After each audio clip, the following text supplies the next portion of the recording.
सरदार कुलजीत सिंह ने Maggi burger का काम ठेले से शुरू किया और आज उनकी एक बड़ी दुकान है जहां लोग दूर दूर से मैगी बर्गर खाने आते हैं।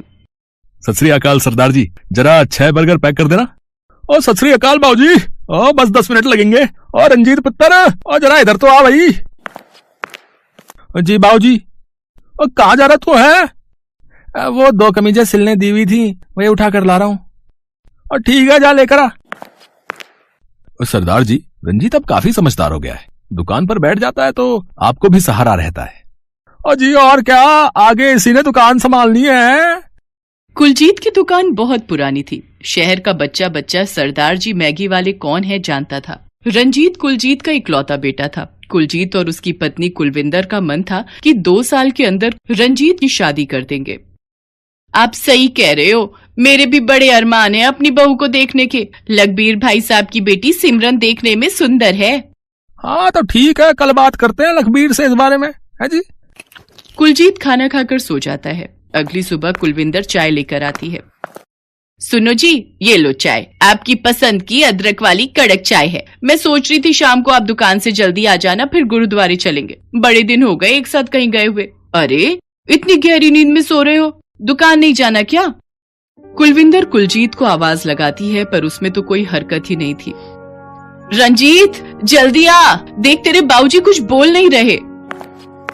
बाबूजी, माँ रुको, मैं पड़ोस वाले अंकल को बुलाकर लाता हूँ, वो डॉक्टर हैं। कुलजीत को रात में सोते समय हार्ट अटैक आया था। अब वो इस दुनिया में नहीं था। लोग अफसोस करने आ रहे थे। अचानक से दुख ने घेर लिया। कुलजीत ने बहुत मेहनत करके अपने छोटे से मैगी बर्गर के ठेले को एक बड़ी दुकान में बदला था, पर अब वो सब कुछ छोड़ छाड़ कर इस दुनिया से चला गया। रंजीत के ऊपर दुकान की सारी जिम्मेदारी आ गई, पर सरदार जी मैगी बर्गर वाले की दुकान तो कुलजीत के कारण चलती थी। लोगों को अब मैगी बर्गर में वो स्वाद नहीं दिखता था जो कुलजीत के हाथों में था। नहीं भाई नहीं, ये वो स्वाद है ही नहीं जो सरदार जी के हाथों में हुआ करता था।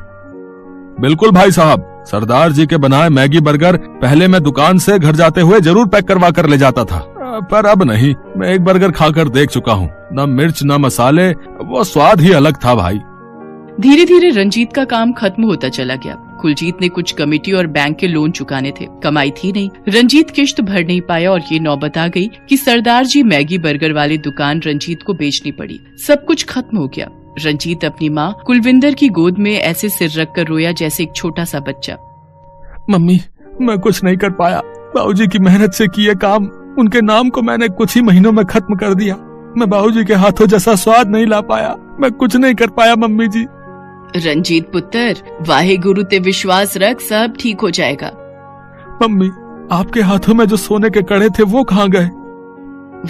वो पुत्र, मुझे ना हाथों में कस्से हो गए थे, तब भी उतार कर रख दिए। मम्मी, आप ठीक से झूठ भी नहीं बोल पाते। मुझे पता है आपने उधार चुकाने और घर खर्च के लिए ही अपने कड़े बेच दिए। मैं कुछ कर नहीं पा रहा बाबूजी, आपके बिना मैं बहुत अकेला पड़ गया हूँ। रंजीत अपने कमरे में पलंग पर जाकर लेटता है और अपने बाबूजी को याद करता है। नींद में रंजीत को कुलजीत की आत्मा दिखाई देती है। बाबूजी, आपके बिना तो मैं बिल्कुल अकेला पड़ गया हूँ। रंजीत, और मेरे शेर पुत्र, और तू घबरा ना है, मैं तो हमेशा ही तेरे साथ हूँ। तू हिम्मत मत हार। तू मैगी बर्गर का ठेला फिर से शुरू कर। तेरी मेहनत जरूर रंग लाएगी भाई। तेरे बर्गर में वही स्वाद आएगा जो मेरे हाथों में था। उठ पुत्र, उठ मेरे शेरा।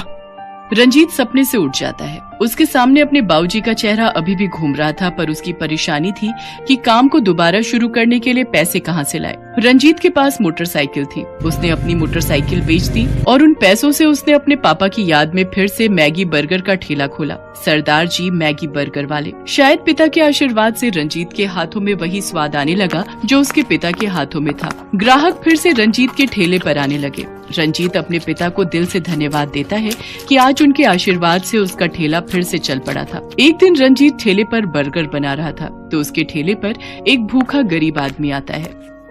भैया जी, बहुत भूख लगी है, मुझे कुछ खाने को दे दो। मैं बहुत से लोगों के पास गया पर किसी ने भी मुझे कुछ खाने को नहीं दिया। सबने मेरे से पैसे मांगे पर मेरे पास पैसे नहीं है।